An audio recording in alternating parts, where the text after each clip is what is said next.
L'horloge numérique indiquait 4h17 du matin lorsque Jonas m'a embrassé au revoir. Un autre voyage d'affaires, une autre semaine de parentalité solo. J'ai regardé ses phares s'éteindre, sans réaliser à quel point mon monde allait s'écrouler avant la tombée de la nuit. Tout a commencé avec sa montre oubliée, celle sans laquelle il n'avait jamais voyagé en 7 ans de mariage. Puis est venue la peur inexpliquée de ma fille, ses petits doigts agrippés à ma manche. Il faut qu'on y aille, maman. Tout de suite. Les enfants sentent des choses que les adultes refusent de voir. Les images de surveillance supprimées, l'appel étrange, l'avertissement murmuré par un inconnu à la station-service. J'avais construit ma vie autour de la certitude de l'identité de mon mari. Mais en jetant l'essentiel dans un sac, les mains tremblantes, j'ai réalisé que le plus dangereux dans la tromperie n'est pas le mensonge en lui-même. C'est la façon dont on peut se tromper soi-même en l'acceptant comme une vérité. L'horloge numérique sur notre table de nuit indiquait 4h17 du matin lorsque Jonas m'a embrassé au revoir. Je fis semblant de dormir, retenant ma respiration tandis que ses lèvres effleuraient mon front. J'avais toujours eu le sommeil léger, mais après 7 ans de mariage avec un homme dont le travail l'obligeait à quitter la maison au moins 2 fois par mois, j'avais perfectionné l'art de paraître inconsciente lors de ses départs avant l'aube. « Je t'aime », murmura-t-il, son souffle chaud contre ma peau. J'attendis le léger clic de la porte de notre chambre avant d'ouvrir les yeux. Par la fenêtre, je regardais les phares s'allumer tandis que Jonas sortait de l'allée en reculant avec son Audi. Montréal cette fois. Une autre conférence logistique. Une autre semaine de parentalité solo. Je remontais la couette jusqu'à mon menton, m'efforçant de me rendormir pendant les 2 précieuses heures qui précédaient le réveil d'Evoli, signalant le début d'une nouvelle journée d'école. Le sommeil ne vint pas. Au lieu de cela, je me retrouvais à faire ce que je faisais toujours lorsque Jonas partait, faire le point sur notre vie commune. La spacieuse maison coloniale de ce quartier de la classe moyenne supérieure. L'école privée d'Evoli, les vacances annuelles, les fonds communs de placement, tout était si parfaitement organisé, si soigneusement entretenu. Parfois, je me demandais si j'avais tout imaginé. À 6h30, j'étais dans la cuisine en train de préparer le petit déjeuner préféré d'Evoli, des pancakes à la banane en forme d'oreille de Mickey Mouse. Je l'entendis descendre l'escalier à pas feutrés, ses pas légers sur le parquet. « Bonjour, Soleil », criai-je en retournant une crêpe avec une aisance experte. « Papa est parti », demanda-t-elle en grimpant sur un tabouret près de l'îlot central. À 6 ans, Evoli avait les yeux écarquillés et une observation silencieuse. Parfois, j'étais troublé par son assiduité. Ouais. Parti en voyage ce matin. Il reviendra vendredi. Je glissai une assiette devant elle. À bientôt, ma puce. On doit partir dans 20 minutes. Pendant qu'Evoli mangeait, je me déplaçais dans la cuisine pour ranger. Quelque chose brillait sur le plan de travail près de la cafetière. La montre de Jonas, l'Oméga que je lui avais offerte pour nos 5 ans de mariage. Il ne voyageait jamais sans elle. D'ailleurs, il nous avait un jour fait faire demi-tour à mi-chemin de la plage parce qu'il l'avait oubliée à la maison. Je l'ai ramassé et j'ai passé mon pouce sur le cadran lisse. C'est bizarre, ai-je murmuré. Qu'est-ce qui est bizarre, maman, a demandé Eve, la bouche pleine de crêpes. Papa avait oublié sa montre. Je l'ai glissée dans ma poche. Je la mettrai en lieu sûr jusqu'à son retour. Après avoir déposé Evoli à l'école primaire d'Oakidge, je me suis arrêté prendre un café au café du coin. Mon téléphone a sonné avec un courriel alors que j'attendais dans la file. Une confirmation de l'hôtel Bonaventure à Montréal. Jonas s'était enregistré. J'ai souri, étrangement soulagé. C'était une habitude chez lui de me faire suivre ses confirmations, pour que je ne m'inquiète pas. La journée s'est déroulée dans le flou habituel des courses et de la gestion du ménage. Je pliais le linge lorsque j'ai entendu la porte d'entrée s'ouvrir et la voix d'Evoli crier « On est rentré ». Nicole Hartley, ma voisine et amie la plus proche, était allée chercher Evoli à l'école dans le cadre de notre covoiturage. Nicole apparut dans l'embrasure de la porte de la buanderie, ses cheveux blonds tirés en arrière en un chignon décoiffé, un tapis de yoga en bandoulière.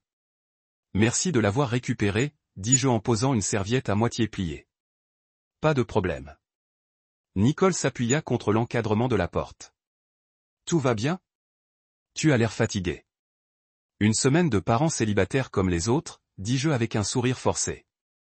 Jonas était parti pour Montréal ce matin. Une lueur traversa le visage de Nicole. « Montréal ? Tu es sûr ? » « Oui. » « Pourquoi ? Rien. Elle se redressa. J'avais cru le voir au Riverside Café vers midi, mais je dois me tromper. Une sensation de froid me parcourut l'estomac. Tu dois te tromper. Il m'a envoyé un texto de l'aéroport et j'ai reçu sa confirmation d'enregistrement à l'hôtel.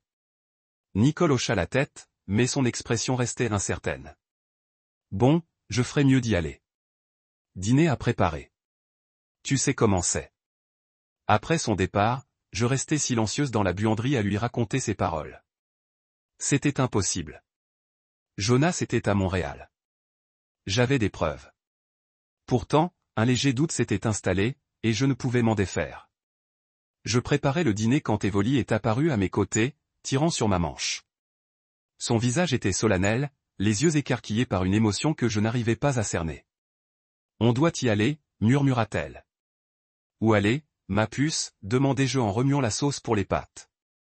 Partir? On doit partir. Sa voix baissa encore plus. Papa a dit que tu comprendrais. La cuillère en bois se figea au milieu. Qu'est-ce que tu veux dire? Quand papa a-t-il dit ça? Evoli haussa les épaules, les yeux baissés vers ses pieds. Je ne sais pas, mais on ne peut pas rester à la maison ce soir. Je me suis accroupi à sa hauteur. Evoli, ma puce, as-tu fait un cauchemar à propos de papa? Ou t'a-t-il vraiment dit quelque chose? Pas un rêve. Sa lèvre inférieure tremblait. S'il te plaît, maman, j'ai peur. Je la pris dans mes bras, l'esprit s'emballant. Il n'y a rien à craindre. Nous sommes en sécurité ici. C'est notre maison. Mais en prononçant ces mots, j'ai ressenti un léger malaise. D'abord l'étrange commentaire de Nicole, puis la peur inexplicable d'Evoli. Ce n'était probablement rien, un malentendu, l'imagination débordante d'un enfant. Pourtant, après le dîner, je me suis retrouvé au bureau de Jonas, ouvrant son ordinateur portable. L'écran du mot de passe s'est illuminé. J'ai essayé notre date d'anniversaire. Accès refusé. L'anniversaire d'Ève. Rien. Mon anniversaire. Pas de chance. Sur un coup de tête, j'ai tapé le nom de jeune fille de sa mère, suivi de l'année de notre rencontre. L'écran s'est déverrouillé. J'ai parcouru ses dossiers, me sentant comme une intruse dans mon propre mariage. Rien ne semblait anormal jusqu'à ce que je repère un dossier intitulé K2. Il contenait des dizaines de documents PDF, des manifestes d'expédition, des déclarations douanières, des factures d'entreprise dont je n'avais jamais entendu parler. Le langage était dense, plein de jargon logistique que je ne comprenais pas. J'allais fermer l'ordinateur portable quand j'ai remarqué l'icône de l'application de caméra de sécurité. Jonas avait installé le système l'année dernière, insistant sur le fait que c'était pour notre sécurité.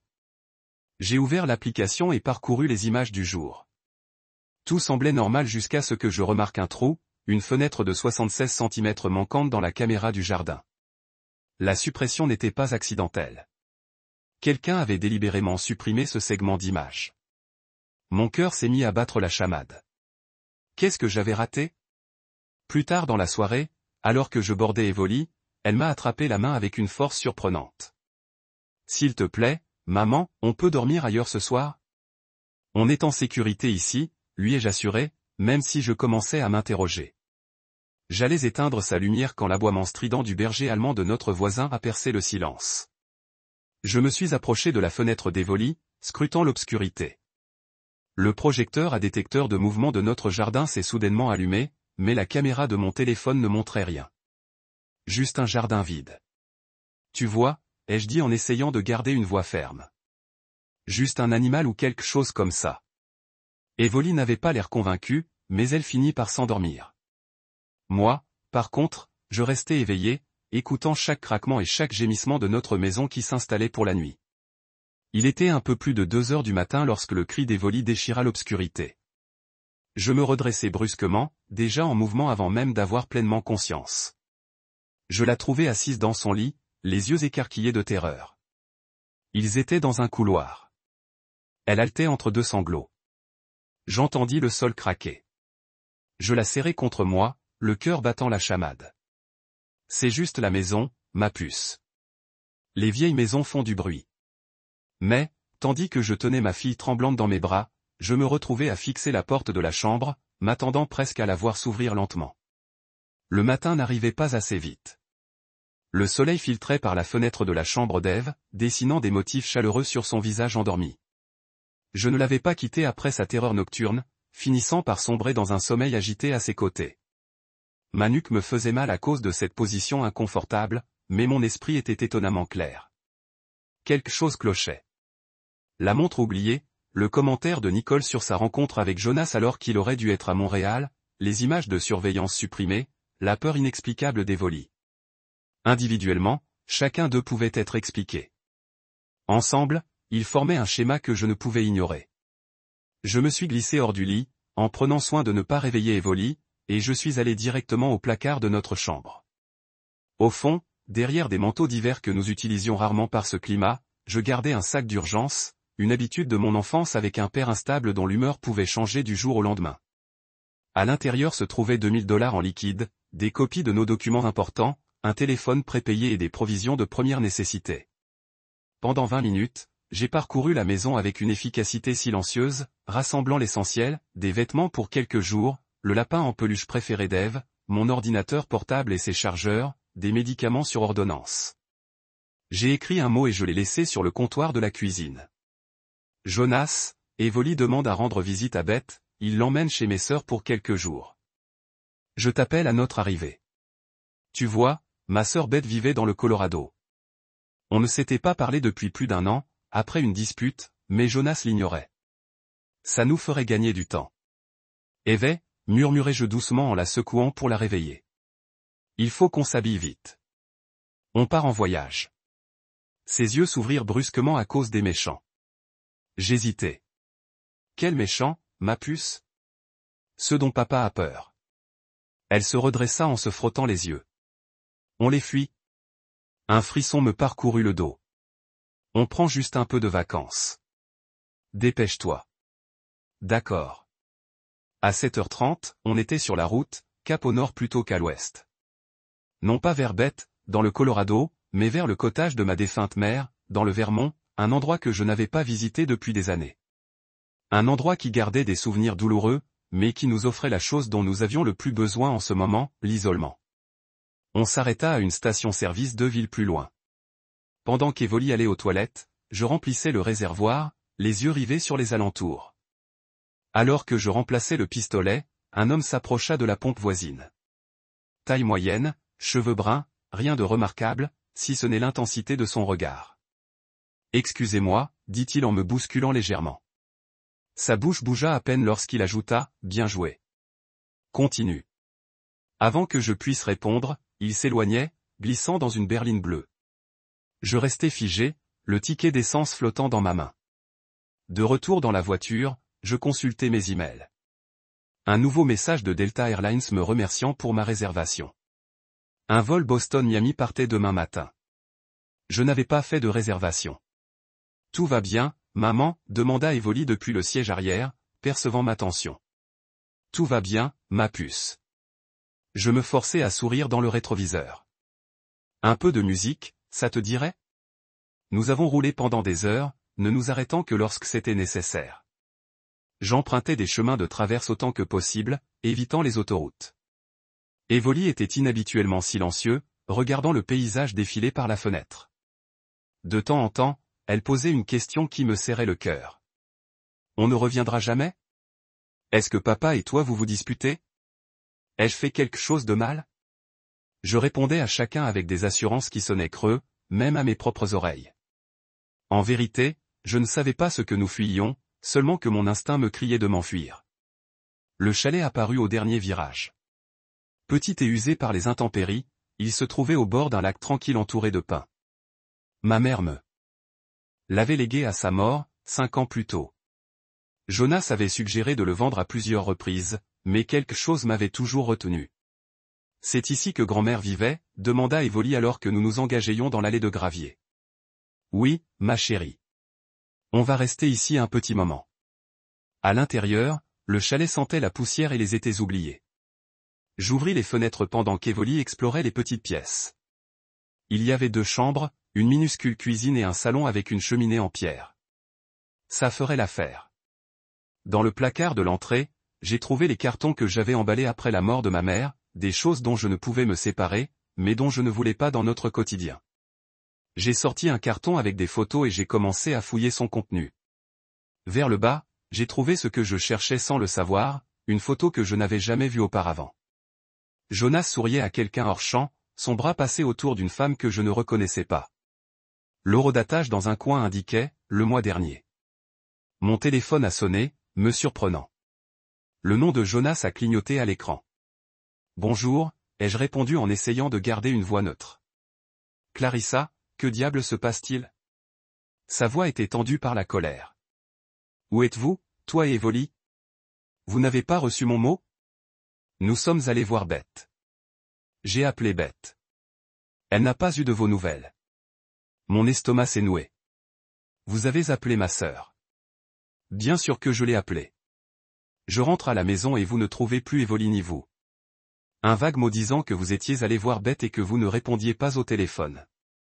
Que étais-je censé faire ? J'ai pris une grande inspiration. Jonas, j'ai vu Nicole hier. Elle a dit t'avoir vu au Riverside Café vers midi. Un silence. C'est ridicule. J'étais à Montréal. Tu as reçu le courriel de confirmation. J'ai aussi trouvé une photo de toi avec une autre femme du mois dernier. Un autre silence. Plus long cette fois. Tu es de nouveau paranoïaque, Clarissa. C'est de ça qu'il s'agit ? Tu traverses une nouvelle crise. La cruauté désinvolte de ces mots m'a frappé comme un coup dur. Au début de notre mariage, j'avais lutté contre l'anxiété et des problèmes de confiance, enracinés dans mon enfance avec un père qui mentait aussi facilement qu'il respirait. Jonas le savait. Il s'en est servi contre moi maintenant. Je ne suis pas paranoïaque, ai-je dit doucement. Eve a eu peur. Elle a dit que tu lui avais dit qu'on devait partir. Quoi ? C'est absurde. Passe-la au téléphone. Elle se repose. Clarissa, écoute-moi. Quoi que tu penses qu'il se passe, tu as tort. Rentre à la maison. On en parlera. Je m'inquiète pour toi. Sa voix s'était adoucie, prenant ce ton inquiet qu'il employait quand il me trouvait irrationnel. Une fois, ça aurait marché. J'y réfléchirai, ai-je dit. Il faut que j'y aille. J'ai raccroché avant qu'il puisse répondre.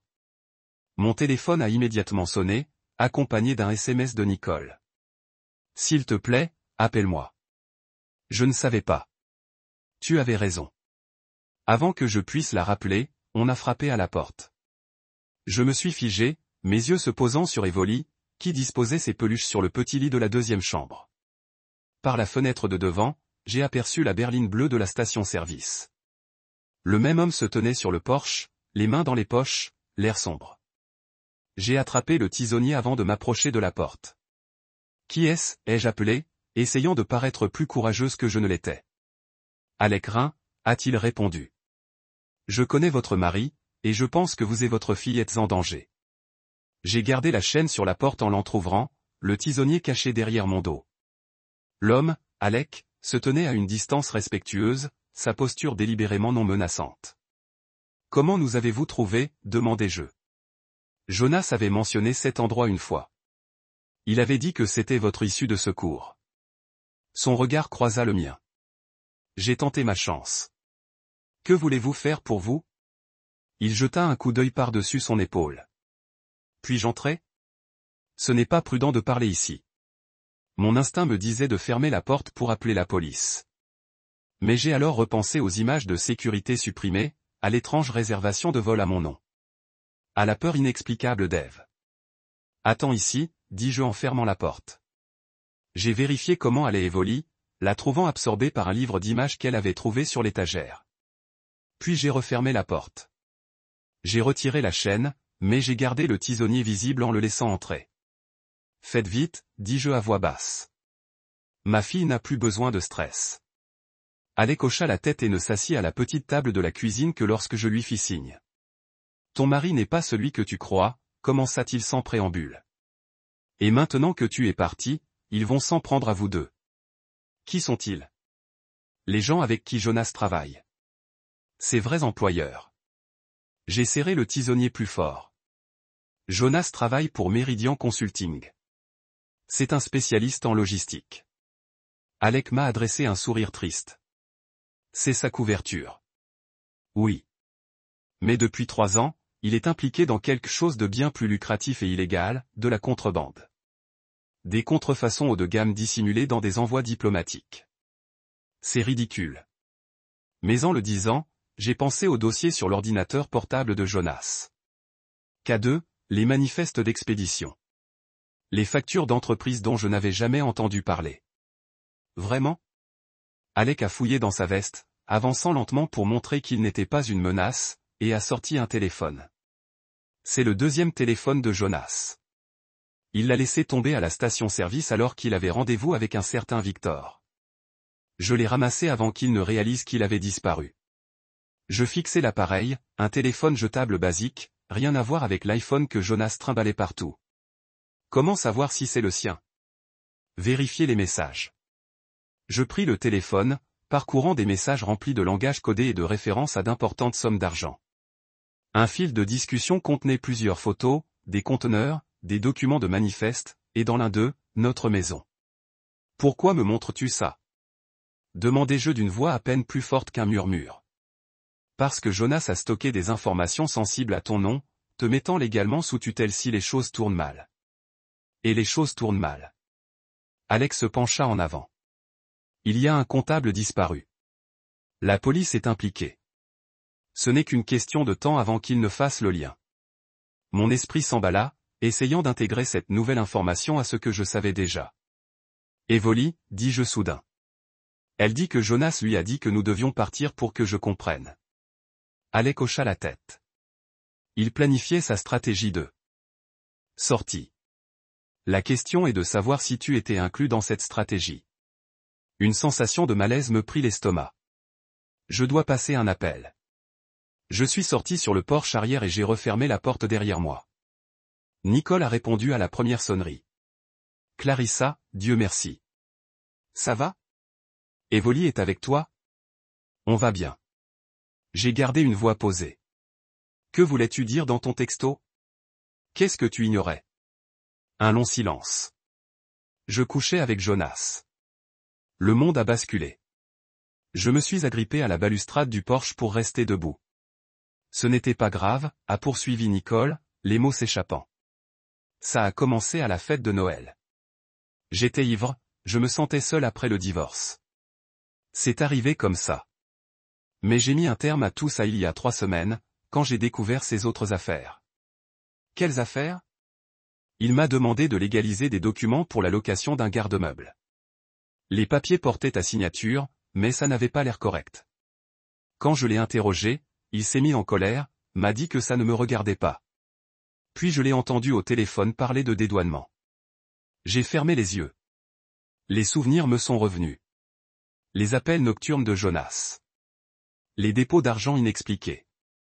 L'insistance soudaine pour un système de sécurité à domicile. Saviez-vous qu'il avait un autre téléphone? Demandai-je. Oui. Il le gardait toujours dans sa voiture.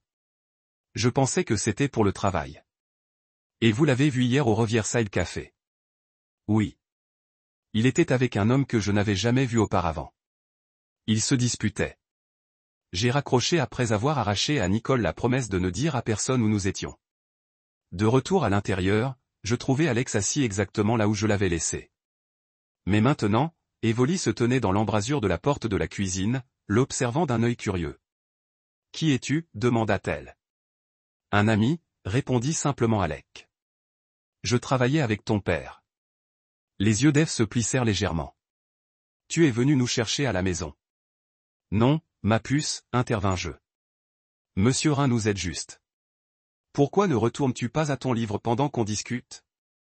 Elle hésita, puis dit d'une petite voix, c'est à propos de la mauvaise chose que papa a faite? Mon sang se glaça. Quel problème, Evoli? Je l'ai entendu parler sur son téléphone spécial. Il a dit qu'il devait régler le problème. Elle a tordu ses mains dans son t-shirt. J'ai cru qu'il parlait de moi. J'ai traversé la pièce et me suis agenouillé devant elle. Non, ma puce. Non. Ton père ne te ferait jamais de mal. Même en prononçant ces mots, je n'étais plus sûr qu'ils étaient vrais. Après avoir installé Evoli avec un Anka et le lecteur DVD portable, je suis retourné à la cuisine. Alec avait préparé du café et il m'a glissé une tasse. J'ai contacté un détective, a-t-il dit doucement. Max Hellstrom. Il enquête sur la disparition d'un comptable nommé Philip Taylor. Taylor gérait la comptabilité de plusieurs sociétés écrans utilisées par Jonas. Tu es allé à la police. Ma voix s'est légèrement élevée. Pas à propos de toi, de Jonas et de ses associés. Mais Hellstrom est intelligent. Il finira par faire le lien avec toi. Mieux vaut coopérer maintenant que d'être pris dans les retombées. Mon téléphone a sonné à nouveau. Jonas. J'ai laissé tomber la messagerie. Quelques secondes plus tard, un SMS est apparu. Vous allez tout gâcher. Savez-vous seulement ce que vous fuyez? Le téléphone a de nouveau sonné immédiatement. Cette fois, un numéro inconnu. J'ai répondu prudemment. Madame Rennes, ici l'inspecteur Max Hellstrom. La voix était grave, autoritaire. J'ai besoin de vous parler des affaires de votre mari. Comment avez-vous obtenu ce numéro? Votre amie Nicole me l'a généreusement fourni. Elle est très inquiète pour vous. J'ai lancé un regard à Alec. Il a semblé aussi surpris que moi. Madame Rennes, je comprends que vous ayez peur, mais si vous ne coopérez pas, vous risquez d'être arrêté comme complice. Il y a des documents portant votre signature.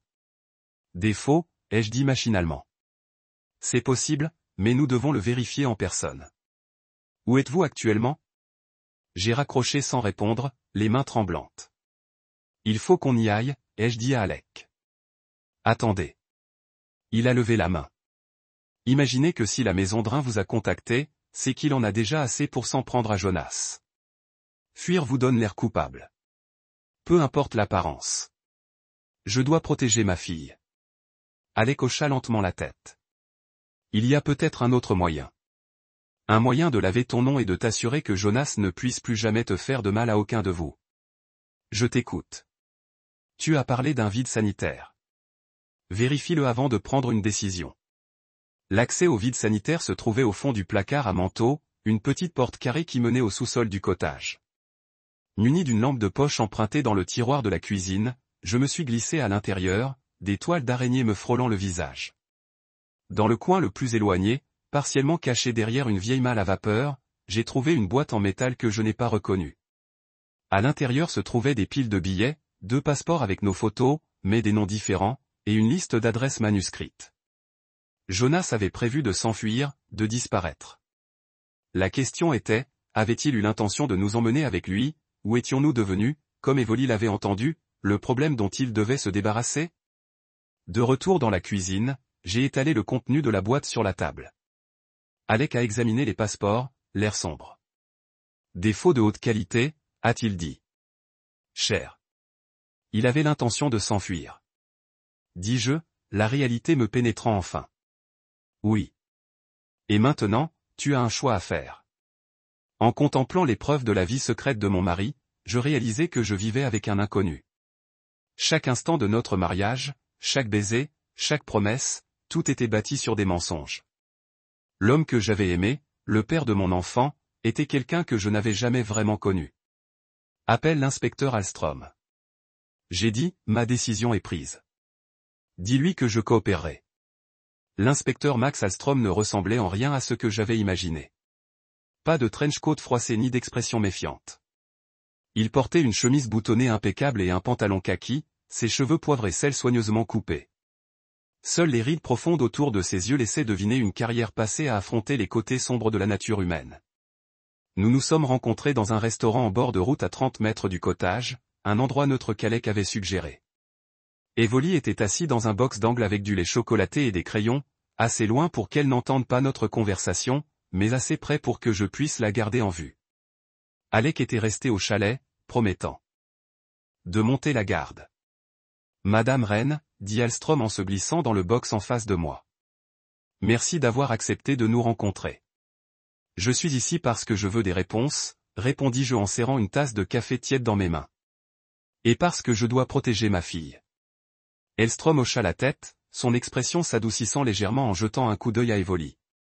Je comprends. Pour ce que ça vaut, je te crois innocent dans tout ça, mais j'ai besoin de ton aide pour le prouver. Je glissai les passeports et l'argent sur la table. Je les ai trouvés cachés dans notre maison de vacances. Il y a d'autres documents sur son ordinateur portable, un deuxième téléphone avec des messages concernant des expéditions et des paiements. Hellstrom examina les passeports, son visage ne trahissant rien. Quand as-tu soupçonné que quelque chose n'allait pas? Je lui ai tout raconté. La montre oubliée. L'observation de Nicole, les images de surveillance supprimées, les avertissements d'Ève. À chaque détail, l'étrange réalité de ma situation devenait plus claire. Mon mari, l'homme avec qui j'avais partagé mon lit pendant 7 ans, menait une double vie. L'opération de contrefaçon est sophistiquée, expliqua Hellstrom. Votre mari et ses associés ont fait passer en contrebande des répliques haut de gamme, des montres, des sacs à main de créateurs et des appareils électroniques dissimulés dans des envois légitimes. Ils ont transporté des millions de marchandises au cours des 3 dernières années. Et le comptable disparu, Philip Taylor, a disparu il y a 4 jours. Sa femme l'a signalé. Nous avons trouvé des preuves qu'il détournait des fonds de l'opération. La dernière personne avec qui il a été vu était votre mari. J'ai eu un mouvement d'estomac. Vous pensez à Jonas. L'expression d'Hellstrom resta neutre. Nous ne le savons pas encore, mais d'après ce que vous m'avez dit, je dirais que votre mari préparait une stratégie de sortie. La question est de savoir si la disparition de Taylor a accéléré ses plans. J'ai jeté un coup d'œil à Evoli, qui colorie soigneusement les lignes de son menu enfant. Que se passe-t-il maintenant? Maintenant, dit Hellstrom en se penchant en avant. Il faut tendre un piège. Et tu es l'appât. Le plan était simple, mais terrifiant. Je contacterai Jonas, lui dirai que j'étais effrayée et confuse, et lui demanderai de tout expliquer. Pendant ce temps, des agents fédéraux traceraient l'appel et surveilleraient notre conversation, recueillant des preuves directement de la bouche de Jonas. C'était risqué. Si Jonas soupçonnait quoi que ce soit, il pourrait disparaître définitivement, risquant ainsi d'obtenir justice. Je ne peux pas faire ça depuis le cottage, dis-je. Il pourrait connaître cet endroit. Nous avons réservé une chambre d'hôtel à Burlington, répondit Hellstrom. Sécurisé, surveillé. Vous et votre fille y serez en sécurité. Et Alec, quelle est sa place dans tout ça? Le visage d'Hellstrom s'assombrit légèrement. Monsieur Rhin coopère avec nous depuis un certain temps.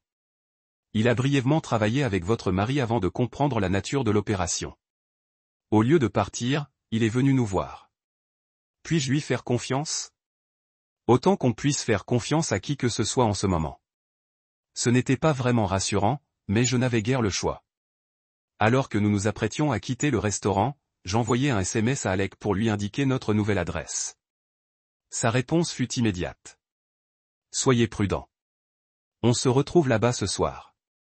La chambre de l'hôtel Burlington était fade et impersonnelle, mais après les montagnes russes émotionnelles des dernières 48 heures, son anonymat même était réconfortant. Evoli explora la pièce avec une curiosité prudente tandis que j'étais assise au bord du lit, les yeux rivés sur mon téléphone. Tu n'es pas obligé de faire ça aujourd'hui, dit Hellstrom depuis sa position près de la fenêtre. On peut attendre. Non, dis-je fermement. J'ai besoin de réponses maintenant. Je composai le numéro de Jonas, le cœur battant la chamade. Il décrocha à la deuxième sonnerie. Clarissa, où es-tu? Tu vas bien? Sa voix si familière, si inquiète, me serra la gorge. L'espace d'un instant, je crus presque que nous étions toujours le couple que je croyais être, que ce n'était qu'un malentendu. J'ai peur, Jonas, dis-je, laissant le tremblement bien réel de ma voix jouer en ma faveur. Je ne sais pas ce qui se passe. Dis-moi juste la vérité. Un silence. Où est Evoli? Elle est avec moi. Elle va bien. J'inspirai profondément. Jonas, j'ai trouvé les passeports, l'argent. Je suis au courant pour le deuxième téléphone. Un autre silence plus long cette fois. Lorsqu'il reprit la parole, sa voix avait changé, s'était durcie. Tu as fouillé mes affaires. J'étais obligé. Rien n'avait de sens. Je serrai le téléphone plus fort. Qui es-tu, Jonas? Vraiment? Je suis le même homme que tu as épousé, dit-il d'une voix soudain lasse. Juste avec un boulot plus compliqué que tu ne le pensais. La contrebande n'est pas un boulot. C'est un crime. Il rit. Un petit rire amer. Tu crois que c'est aussi simple? Noir et blanc. Le monde est fait de zones grises. Clarissa l'a toujours fait. Et Philippe Taylor. Est-il une zone grise, lui aussi? Le silence qui suivit fut assourdissant. Alstrom leva le pouce de l'autre côté de la pièce, m'encourageant à continuer. Je ne sais pas de quoi tu parles, dit finalement Jonas d'une voix soigneusement contrôlée. Le comptable disparut. Celui avec qui tu as été vu pour la dernière fois avant sa disparition. Qui t'a bourré la tête avec ces conneries? Ton ami, Nicole? Sa voix s'éleva légèrement. Ou peut-être est-ce Alec. T'a-t-il retrouvé? Je luttai pour garder une expression neutre, même si Alstrom ne put ignorer l'inquiétude dans mon regard. Comment sais-tu pour Alec? Parce qu'il essaie de me faire tomber depuis des mois. Jonas craqua. Il se sert de toi, Clarissa. Il se sert de notre famille comme il avait utilisé mon nom sur ses garde-meubles. Se répartit dans plusieurs états dont j'ignorais tout. Cela l'arrêta net. Je le voyais presque calculer, réévaluer. Je te protégeais, dit-il finalement. Je te gardais propre au cas où les choses tourneraient mal. Les choses ont mal tourné, Jonas. La police enquête. Ils sont au courant pour les contrefaçons. Que leur as-tu dit? Sa voix était dangereusement basse. Rien pour l'instant, mais je le ferai, à moins que tu ne m'expliques tout maintenant. Pendant les 20 minutes qui suivirent, Jonas raconta comment il avait été recruté 3 ans plus tôt par un ancien client. De la facilité avec laquelle il avait pu dissimuler des contrefaçons dans des envois légitimes. De l'argent, et de la façon dont il s'était convaincu que tout cela ne faisait pas de victimes, que des entreprises perdaient une fraction de leur milliard. Ce qu'il ne mentionna pas, c'était Philippe Taylor, les passeports, ni la raison pour laquelle Evoli avait eu si peur. Rentre à la maison, dit-il enfin. On peut régler ça ensemble. J'ai de l'argent de côté. On peut disparaître. Repartir de zéro, avec de faux passeports, de nouvelles identités. Ce serait une aventure, dit-il. Et le plus terrifiant, c'est que je percevais l'excitation sincère dans sa voix. Une page blanche pour nous tous. J'ai trouvé la clé, dis-je brusquement.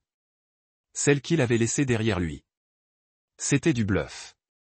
Mais quelque chose dans le silence de Jonas me disait que j'avais trouvé quelque chose de vrai. Quelle clé? Demanda-t-il prudemment. Vous savez exactement quelle clé. Et ce qu'il ouvre? Une autre longue pause. Où es-tu, Clarissa? Laisse-moi venir à toi. Nous devons parler face à face. Elstrom secouait vigoureusement la tête. J'ai besoin de temps pour réfléchir, dis-je. Je t'appellerai demain. J'ai terminé l'appel avant qu'il ne puisse répondre, mes mains tremblant tellement, j'ai presque laissé tomber le téléphone. Vous avez bien fait, a déclaré Alstrom, traversant la pièce pour s'asseoir à côté de moi. Nous avons eu assez pour justifier un mandat de perquisition pour les unités de stockage que vous avez mentionnées. Il connaît Alec, ai-je dit. Les implications s'enfoncent. Comment pourrait-il savoir à moins que... À moins que quelqu'un ne le dise, Alstrom termina sinistrement. Nous pouvons avoir une fuite. Cette nuit-là, après qu'Eve s'est endormi dans le lit de l'hôtel, je me tenais près de la fenêtre en regardant le parking ci-dessous. Alec avait envoyé un texto à qu'il coulait en retard que je ne devais pas m'inquiéter. Mais je m'inquiétais. Si Jonas connaissait la participation d'Alex, quelqu'un était-il vraiment en sécurité? Mon téléphone a sonné avec un nouvel email de Jonas sans aucune ligne d'objet. Le corps ne contenait qu'une adresse et les mots « voir par vous-même ». J'ai regardé l'adresse, essayant de le placer. Ce n'était pas notre maison. Ce n'était pas le chalet. C'était quelque part dans la ville voisine à environ 30 minutes. Un autre carillon. Un deuxième email de Jonas. Celui-ci contenait une seule image, une photo de moi et d'Eve au parc de l'été dernier, mais elle n'avait pas été prise par Jonas. L'angle était faux, la distance trop loin. Nous avions été photographiés sans le savoir. Plus de photos ont suivi. Eve à l'école, moi faisant du shopping à l'épicerie, nous montons tous les deux dans la voiture devant la maison de Nicole, tous pris par quelqu'un qui nous regardait, documentant nos mouvements. Le dernier email ne contenait que 4 mots. Je te protégeais. De quoi? De qui? La question tourbillonnait dans mon esprit alors qu'une nouvelle compréhension horrible a commencé à prendre forme. Et si Jonas n'avait pas prévu de fuir la loi, mais de quelque chose ou de quelqu'un d'autre? Alors que je me tenais congelé près de la fenêtre, une voiture s'est arrêtée dans le parking de l'hôtel. Une berline bleue. Alec. Un soulagement m'a inondé, suivi immédiatement par le doute. Puis-je faire confiance à quelqu'un? Mon téléphone a sonné. Nicole, avez-vous entendu Alec? Ai-je demandé immédiatement. Non, elle avait l'air confuse. Écoutez, j'ai traversé certains des vieux papiers de Jonas, des choses qu'il a laissées chez moi. Il y a quelque chose que vous devez savoir sur l'entreprise de votre père. La compagnie de mon père? Il a fait faillite il y a des années. C'est ce que Jonas vous a dit, a déclaré Nicole. Mais selon ces documents, il a été impliqué dans la prise de contrôle. Il travaillait avec les acheteurs avant même de le rencontrer. L'implication m'a frappé comme un coup physique. Tu dis qu'il m'a ciblé? Que toute notre relation était quoi? Une stratégie commerciale? Je ne sais pas, a admis Nicole. Mais ça n'a pas l'air bien. Pendant que nous parlions, j'ai regardé Alec traverser le parking vers l'entrée de l'hôtel. Les pièces commençaient à s'adapter, formant une image que je ne voulais pas voir. Je dois y aller, j'ai dit brusquement Nicole. Ne dites à personne que nous avons parlé. Je me suis réveillé Alstrom, qui somnait dans le fauteuil près de la porte. Nous devons bouger, dis-je urgent. Maintenant, que s'est-il passé? Alec est là, et je pense qu'il pourrait travailler avec Jonas. L'ascenseur de service sentait les fournitures de nettoyage et les cigarettes périmées. Eve, toujours à moitié endormie, s'accrochait à ma main alors que nous descendions au niveau du sous-sol de l'hôtel. Elstrom a ouvert la voie, sa main n'est jamais loin du pistolet éloigné de sa hanche. Vous en êtes sûr? A-t-il demandé à nouveau. C'est une grave accusation. Les emails que Jonas a envoyés, il s'agissait de photos de nous. Surveillance professionnelle. Qui d'autre aurait pu les prendre? Pourrait être n'importe qui dans l'organisation. Alstrom contournait. Les associés du partenaire de Jonas. Mais Alec nous a trouvés au chalet. Jonas a dit qu'il essayait de le faire tomber. Et si c'était le mensonge? Et s'ils travaillent ensemble? Les portes de l'ascenseur se sont ouvertes sur un couloir faiblement éclairé. Elstrom nous a guidés à travers une série de couloirs d'entretien jusqu'à ce que nous atteignions une sortie de service qui a conduit au parking des employés. Ma voiture est juste au coin de la rue, a-t-il dit. Restez prêts. Alors que nous sortions, l'air frais de la nuit a élevé la chair de poule sur mes bras. Eve était complètement éveillée maintenant, les yeux écarquillés de peur, mais remarquablement pas de larmes. Ma brave fille en avait trop vu au cours des 2 derniers jours pour être effrayée par une évasion de minuit. Nous avons atteint la berline non marquée de Alstrom sans incident. Alors qu'il déverrouillait les portes, une ombre se détachait de l'obscurité au-delà du bord du parking. Clarissa. Jonas est entré dans la piscine de lumière coulée par une lampe de sécurité. Il portait les mêmes vêtements que je l'avais vu le matin qu'il est parti. Jean foncé, un pull gris. Son visage était hagard. Le chaume sur sa mâchoire des preuves de nuit blanche. Alstrom a tiré son arme en un seul mouvement en douceur. Jonas a couru. Arrêtez-vous là. Jonas leva lentement les mains. Je ne suis pas armé.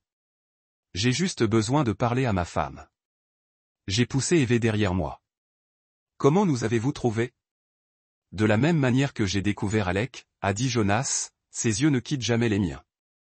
Je suis suivi son téléphone depuis le jour où nous nous sommes rencontrés. Les admissions occasionnelles m'ont stupéfait. Money for the Kin Family, Jonas Countered. When he tried to keep some for himself, they came after him.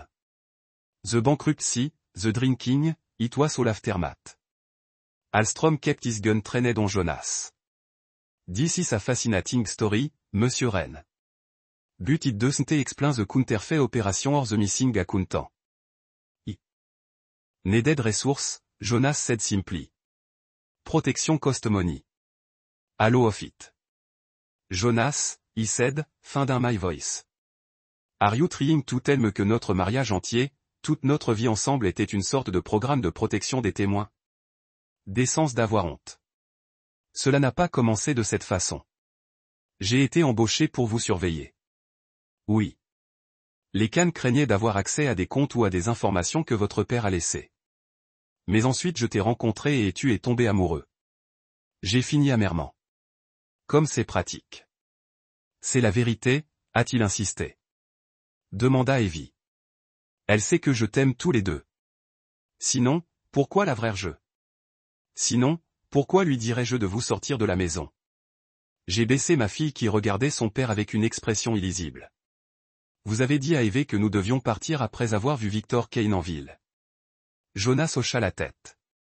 Je savais qu'il nous avait trouvés. Je ne pouvais pas rentrer à la maison. Il me regardait. Mais j'ai appelé Evie à partir d'un téléphone en brûleur pendant qu'elle était à l'école. Lui a dit de vous dire que nous devions y aller. Papa a dit que les mauvais hommes venaient.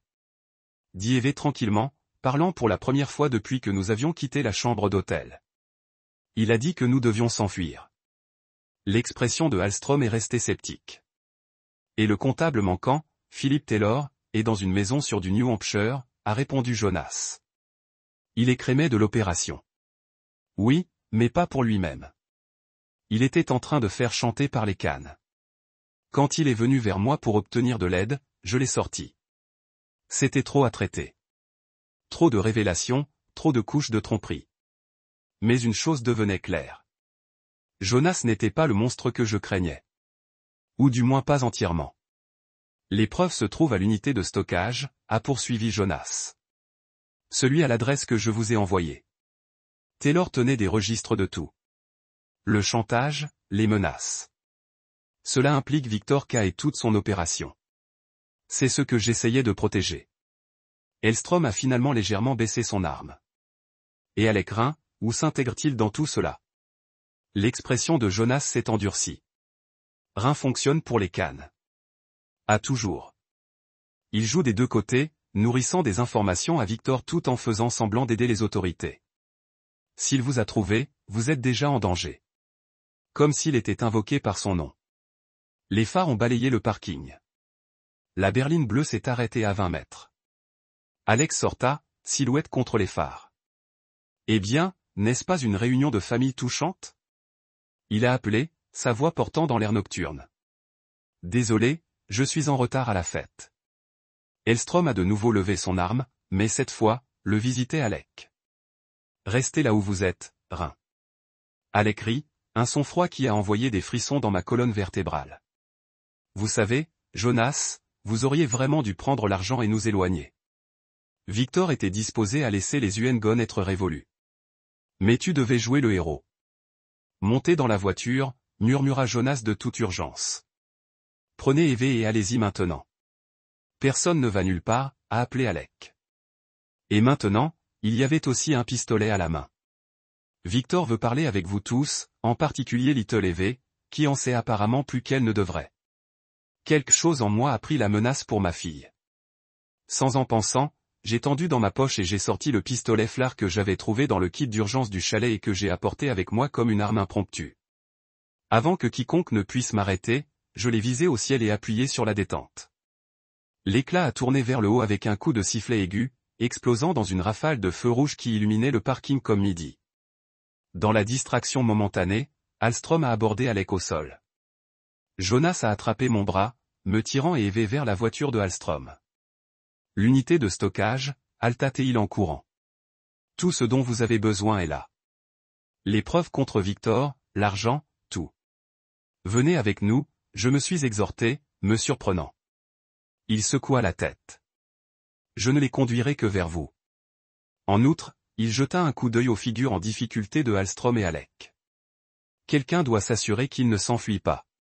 C'était le dernier acte désintéressé dans une relation construite sur la tromperie. Alors que Jonas courait en arrière pour aider Hallström, j'ai emmené Evie dans la voiture, attrapé les clés que Hallström avait chutées et découragé hors du parking.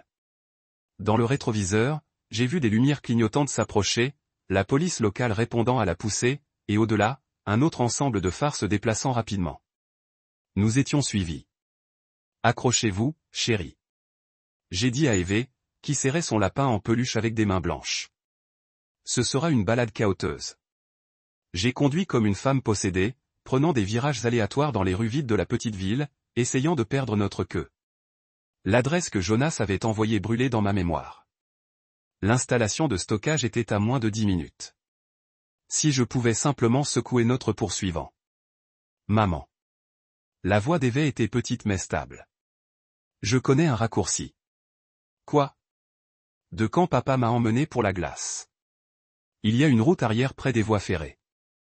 J'avais oublié que Jonas avait déjà amené Eve dans cette ville.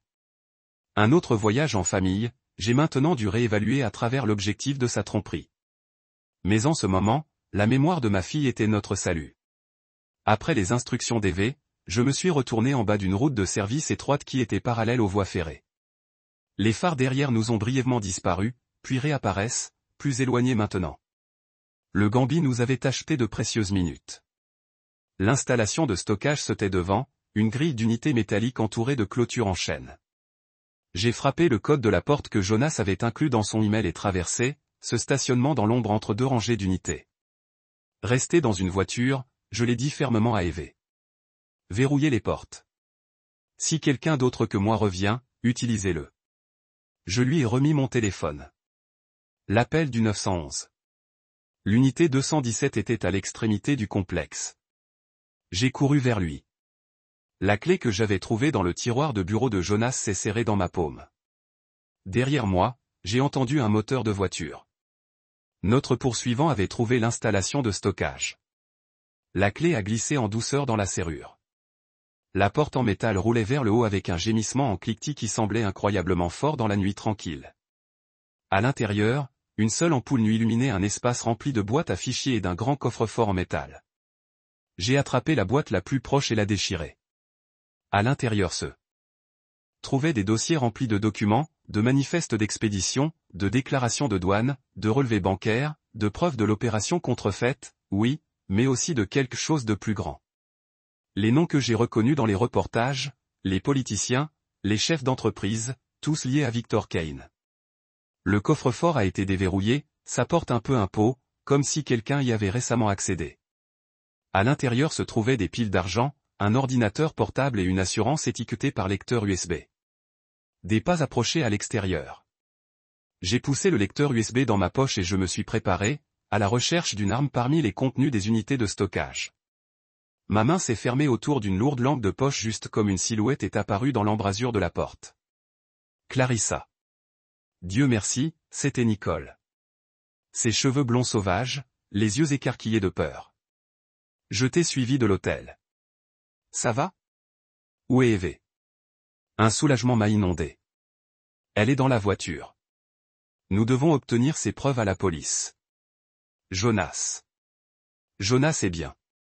Nicole interrompit, entrant dans l'unité. Elstrom a arrêté Alec. C'est fini. Quelque chose dans son ensemble des sonnettes d'alarme. Comment savez-vous cela? Et comment nous avez-vous trouvé à l'hôtel? L'expression de Nicole s'est déplacée, durcie. Vous n'êtes pas le seul, Jonas s'est confié. Avant de pouvoir réagir, elle a tiré un pistolet de la poche de sa veste. Je suis désolé, Clarissa. Je suis vraiment. Mais Victor ne peut pas se permettre de faire sortir ses preuves. La compréhension est apparue avec une clarté essayante. Vous travaillez pour les Cannes. Tout le monde travaille pour quelqu'un, dit-elle avec un haussement d'épaule. Jonas aurait dû se rappeler que même lorsque vous dormiez avec lui, demandai-je, en décrochant le temps, ma poignée se resserrant sur la lampe de poche derrière mon dos. Surtout alors. Nicole a fait signe de l'argent, car Nicole a gardé le coup d'œil. Je me suis précipité, mais j'étais plus rapide, le coupant et la plaçant au sol. Nous avons lutté dans l'espace confiné, renversant des boîtes, envoyant des papiers volants. Nicole était plus forte que son cadre mince l'a suggéré, mais j'avais l'avantage du désespoir maternel. Avec une poussée puissante, je l'ai envoyé en arrière dans l'unité de métal. Il a basculé pour un moment à cœur avant de s'écraser, la pelotant en dessous. J'ai attrapé le pistolet et j'ai reculé de l'unité, claquant la porte fermée et en utilisant un cadenas à proximité pour le fixer. Les cris étouffés de Nicole m'ont suivi alors que je retournais vers la voiture. Eve était exactement là où je l'avais laissé, le téléphone serré entre ses minuscules mains. Maman. J'ai appelé le 911 comme vous l'avez dit. Ils arrivent. Je l'ai rassemblé en un câlin féroce, des larmes coulant sur mon visage. Vous l'avez fait parfaitement, ma chérie. Parfaitement. Alors que les sirènes de police gémissaient au loin, j'ai tenu ma fille proche, la conduite USB lourde dans ma poche, Les preuves qui nous libéreraient du réseau de mensonges de Jonas, la clé de notre avenir. Les marches du palais de justice étaient froides sous mes pieds alors que je montais dans la lumière du soleil d'octobre. Après 3 mois de dépôt, des examens des preuves et des querelles légales, c'était enfin terminé. Mon témoignage avait assuré à Jonas une peine réduite en échange de sa coopération contre Victor Kane et son organisation.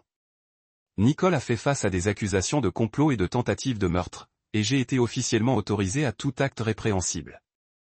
Madame Wren, détective Alstrom, se tenait au bas des marches, l'air plus détendu que je ne l'avais jamais vu. L'enquête avait catapulté sa carrière de small town détective à la liaison du groupe de travail fédéral.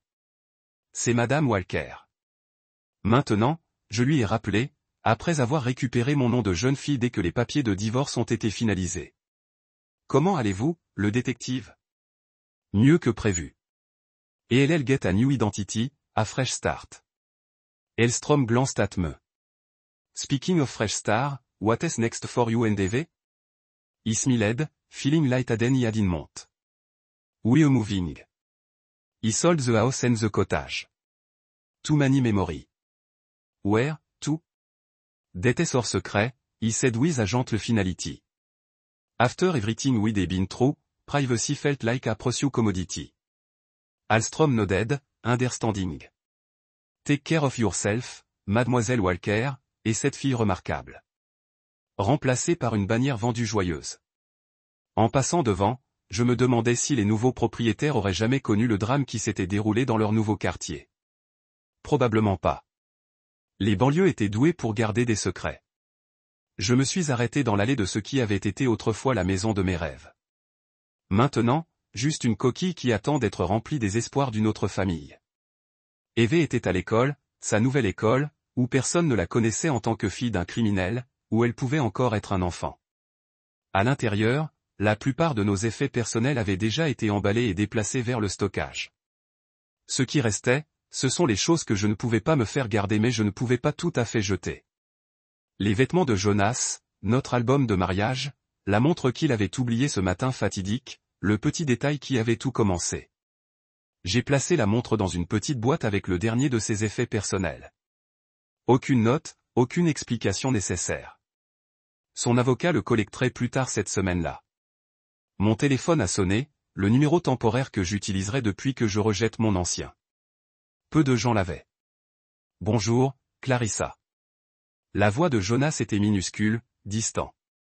Les appels de prison semblaient toujours qu'ils venaient du bas d'un puits. J'ai entendu aujourd'hui était la dernière audience. C'était. Je me suis assis sur le sol du salon vide entouré des fantômes de notre vie antérieure. Vous avez été officiellement condamné.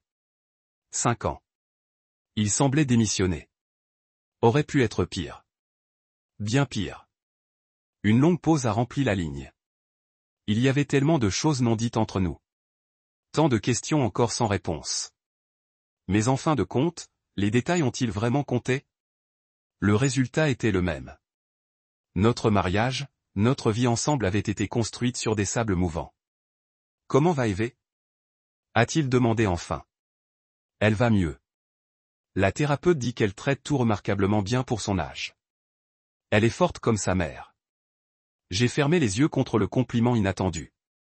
Jonas, pourquoi appelez-vous? Une autre pause.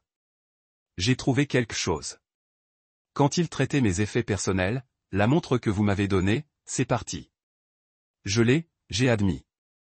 Vous l'avez laissé derrière ce matin. Gardez-le, dit-il tranquillement. Vendez-le.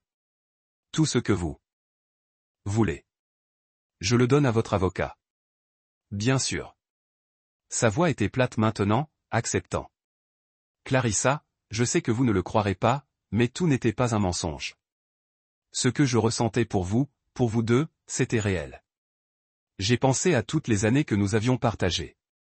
Les moments calmes, le rire, les 1000 petites intimités qui composent un mariage. Tout avait été contrefait, comme les marchandises qu'il avait contrebandées, ou y a-t-il eu un noyau de vérité enterré sous la tromperie? Au revoir, Jonas, dis-je doucement, et termina l'appel. Plus tard dans l'après-midi, j'ai récupéré Eve à l'école. Son visage s'est allumé quand elle m'a vu attendre dans la ligne de ramassage, et elle a couru vers moi avec la joie inconsciente que seuls les enfants peuvent rassembler. Maman, j'ai une étoile d'or sur mon dessin. Je me suis agenouillé pour la serrer dans ses bras, respirant le parfum de la colle scolaire et du shampoing aux fraises. C'est merveilleux, ma chérie. Puis-je le voir? Elle a tiré un papier légèrement froissé de son sac à dos. Dessus, elle s'était dessiné 3 chiffres. Une femme aux cheveux bruns, une petite fille et ce qui semblait être un chien. C'est nous, a-t-elle expliqué. Vous et moi et le chiot, nous allons avoir dans notre nouvelle maison. J'ai haussé un sourcil. Oh, nous avons un chiot, n'est-ce pas? Oui. Elle hocha la tête avec une certitude absolue. Un golden nommé Buddy. Eh bien, nous devrons voir à ce sujet. Je lui ai pris la main alors que nous nous dirigeons vers la voiture. Comment était le reste de votre journée? Alors qu'Eve bavardait sur la récréation et les problèmes de mathématiques et son nouvel ami Zoé, je me suis émerveillé de sa résilience. Les enfants adaptés, survécus, ont avancé. Peut-être que les adultes pourraient en apprendre. Notre nouvelle maison était à 3 états, une petite maison près de la côte où l'air sentait le sel et les possibilités. J'avais déjà obtenu un emploi avec un bureau d'aide juridique local, mettant mes compétences paralégales pour utiliser les autres à naviguer dans le système. Ce n'était pas la vie que j'avais planifiée, mais ce serait peut-être mieux. Allons-nous dans la nouvelle maison aujourd'hui? Demanda Eve alors que je la touchais à elle siège. Pas encore. Nous avons un arrêt de plus à faire. Nous avons conduit au bord de la ville pour un cimetière tranquille où ma mère avait été déposée des années auparavant. Je n'avais pas visité depuis trop longtemps, permettant l'inconfort de Jonas avec l'endroit pour m'éloigner. Une autre petite trahison dans une montagne d'entre eux. Eve m'a aidé à placer des fleurs sur la simple pierre tombale. Je ne me souviens pas de grand-mère, a-t-elle dit solennellement. Tu étais très peu quand elle est morte, ai-je expliqué. Mais elle vous a beaucoup aimé. Nous nous sommes assis sur l'herbe à côté de la tombe, profitant de l'après-midi d'octobre inhabituellement chaud. Triste à propos de notre avenir. Elle hocha la tête, acceptant cela avec la simple sagesse de l'enfance. Il m'a dit que nous devions être courageux. Ce jour-là, il a dit que vous étiez la personne la plus courageuse qu'il connaissait. Ma gorge se resserra. A-t-il dit autre chose? Eve tournoya un pissenlit entre ses doigts. Il a dit que parfois vous devez partir pour garder les gens que vous aimez en sécurité et que vous comprendrez parce que vous êtes intelligent. Et il avait raison. Dis-je en clignotant des larmes. Vous étiez très courageux de me dire que nous devions partir. Vous avez probablement sauvé tous les deux. Elle haussa les épaules, passant déjà à d'autres pensées comme les enfants. Pouvons-nous obtenir de la glace avant de partir? J'ai ri, le son me surprenant avec sa véritable joie. Absolument. Une semaine plus tard, nous nous sommes tenus sur le porche de notre nouvelle maison, en regardant les déménageurs décharger le dernier de nos biens. La maison était petite, mais parfaite. Un chalet bleu pâle avec garniture blanche et une vue sur l'océan depuis les fenêtres à l'étage. Loin de notre vieille vie, loin des souvenirs, loin des mensonges. Un colis attendait sur le pas de la porte à notre arrivée. Pas d'adresse de retour, juste mon nom dans l'écriture manuscrite inconnue. À l'intérieur se trouvait un seul article, la montre de Jonas et une note. Certaines choses valent la peine d'être conservées. Restez prêts au cas où. Alec Rhin avait disparu après son arrestation, vraisemblablement dans la protection des témoins. Qu'il nous avait trouvé était préoccupant, mais le message semblait plus averti que la menace. Restez prêts au cas où. J'ai glissé la montre dans un tiroir dans ma nouvelle chambre et je l'ai verrouillée. Le col a sécurisé, mais pas oublié. Ce soir-là, Eve et moi sommes descendus jusqu'à la plage, collectant des obus et regardant le coucher du soleil peindre le ciel dans des tons de rose et d'or. Elle a couru en avance, chassant les mouettes, son rire emporté par le vent. Maman, regarde, appela-t-elle, pointant quelque chose au loin. Un golden retriever délimit à travers le sable, suivi par son propriétaire, une femme de mon âge, avec un sourire amical. Désolé, appela-t-elle alors que le chien nous approchait. Il est sympathique, juste curieux. Quel est son nom? Demanda Eve, à genoux déjà pour caresser l'animal. Buddy, la femme a répondu. Eve m'a lancé un regard triomphant. Je ne pouvais que secouer la tête et rire. Alors que nous rentrions chez nous dans le crépuscule, le danger, le chagrin, mais aussi la force que nous avions trouvée, la vérité que nous avions découvrée, l'avenir que nous avions récupéré. Somnole alors que je l'ai gardé dans le lit ce soir-là. Le repos n'a pas été trouvé dans les secrets et les mensonges. De la vérité. La vraie sécurité est venue de voir les choses comme elles étaient vraiment et les affronter. Je fermai tranquillement la porte d'Eve et me dirigeai vers le petit balcon de ma chambre. L'océan s'est propagé devant moi, vaste et inconnaissable dans l'obscurité, ses vagues un rythme constant et apaisant contre le rivage. Au loin, les lumières des navires qui passent parsemaient l'horizon, chacun dans son propre voyage, tout comme nous. J'ai pensé à Jonas assis dans sa cellule de prison, payant ses crimes. À propos de Nicole en attente de procès, sa trahison peut être la plus douloureuse de toutes, sur le détective Alstrom et le système judiciaire qui avait pour une fois travaillé comme il se doit. À propos d'Alec Rhin et de son avertissement critique. Et enfin, pour moi, la femme qui avait traversé aveuglément une vie contrefaite pendant 7 ans, mais qui avait trouvé le courage de voir la vérité quand cela importait le plus. J'ai mis mon pull plus fort contre la brise marine et j'ai souri. Parfois, la survie ne concerne pas la course. Il s'agit de voir ce qui est vrai et de ne jamais détourner les yeux.